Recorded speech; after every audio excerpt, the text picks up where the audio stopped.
Cosa vuole dire alla persona che sarebbe scappata? È che è un vigliacco.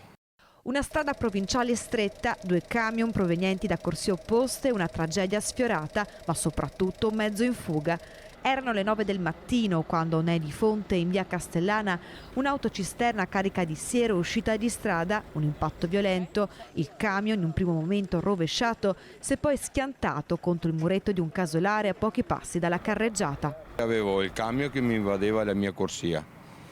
E solo che mi sono spostato, mi è scivolato il rimorchio dopo il manto stradale sul ciglio e mi ha tirato giù il rimorchio. È vivo per miracolo l'autista del camion Sergio Uderzo, 61enne, titolare di una ditta di trasporti di Breganze. Sarebbe invece scappato senza prestare soccorso il secondo autista coinvolto nell'incidente. Doveva aversi fermato, almeno vedere se mi stavo male, anche per soccorrere le persone, perché queste cose non si fanno.